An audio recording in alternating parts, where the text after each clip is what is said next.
मिरज पूर्व भागामध्ये रात्रीच्या वेळी 6 ते 7 गावावर ड्रोनच्या घिरट्या, नागरिकांमध्ये भीतीचं वातावरण, तर नागरिकांनी घाबरून जाऊ नये. उपविभागीय पोलीस अधिकारी प्रणिल गिल्डा यांचे नागरिकांना आवाहन. मिरज पूर्व भागातील सुमारे 6 ते 7 गावांवर मंगळवारी रात्री ड्रोन घिरट्या घालू लागल्याने ग्रामस्थांमध्ये भीतीचं वातावरण निर्माण झालंय. चोरीच्या संशयामुळे सर्व गावांमध्ये शेकडो तरुण व ग्रामस्थ रस्त्यावर रात्रभर गस्त घालत होते. मिरज पूर्व भागातील टाकळी, बोलवाड, बेडक, आरग, मल्लेवाडी, एरंडोली, लक्ष्मीवाडी, शिंदेवाडी या भागात सुमारे ड्रोन रात्री 9च्या सुमारास घिरट्या घालू लागल्याने ग्रामस्थांमध्ये घबराट निर्माण झाली. महिलांमध्ये गोंधळ उडाला. ड्रोन गावावर घिरट्या घालत असल्याचं पाहण्यासाठी शेकडो ग्रामस्थ रस्त्यावर आले. सर्वत्र गोंधळ उडाल्यानं विविध तर्कवितर्कांनी गावांमध्ये चोरीच्या उद्देशानं ड्रोन गावावर घिरट्या घालत असल्याची अफवा वाऱ्यासारखी पसरली. शेकडो तरुण रस्त्यावर उतरून चोरीच्या उपाययोजनेसाठी तयारी सुरू केली. सर्व व्हॉट्सअप ग्रुपवर मेसेज फिरू लागले. त्यामुळे थोड्याच अवधीमध्ये गावावर ड्रोन फिरत असल्याची बातमी सर्वत्र पसरली. महिला व ग्रामस्थांमध्ये घबराटीचं वातावरण निर्माण झाले.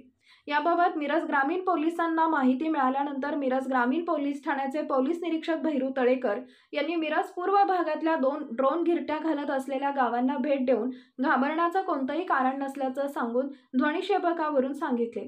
काही ग्रामस्थांनी पोलिसांना फोन लावल्यानंतर पोलिसांनी महामार्गाचा ड्रोनद्वारे सर्व्हे सुरू असल्याचं सांगितले. यानंतरही या सर्व गावातील शेकडो ग्रामस्थ रात्रभर गस्त घालत जागेच राहिले होते. आज मिरज उपविभागीय पोलीस अधिकारी प्रणिल गिल्डा यांनी याची माहिती दिली की या ड्रोनची तपासणी सुरू आहे, तरी ग्रामस्थांनी घाबरून जाऊ नये. जर कोणाला ड्रोन आढळला तर नागरिकांनी पोलिसांशी संपर्क साधावा, असे आवाहन उपविभागीय अधिकारी प्रणिल गिल्डा यांनी केलं आहे. मिरज ग्रामीण पोलीस स्टेशनच्या हद्दीमध्ये काही गावामध्ये काल रात्री साधारण 9 वाजेच्या नंतर काही ड्रोन सदृश्य जे अनआयडेंटिफाईड हे आहेत ऑब्जेक्ट्स, फ्लाइंग ऑब्जेक्ट्स, ते बघायला मिळाले. अशी घटना घडलेली आहे. त्याबद्दल आम्ही सविस्तर तपास करत आहोत. माझं सर्व नागरिकांना हे आवाहन आहे की अशा प्रकारची कुठलीही गोष्ट जर आपल्या नजरेस आली, आपल्या दृष्टिक्षेपात जर आली, तर कृपया आपण पोलीस स्टेशनशी संपर्क साधावा. त्यावर स्वतःहून स्वयंप्रेरणेने किंवा सर्वांनी एकत्र होऊन कुठलीही काही चुकीची गोष्ट करू नये. पोलीस यामध्ये जागरूक आहेत आणि सतर्कपणे तपास करत आहेत. कुठलीही भीती किंवा घाबरून जाण्याचं यामध्ये कारण नाही, असं माझं सगळ्यांना सांगणं आहे.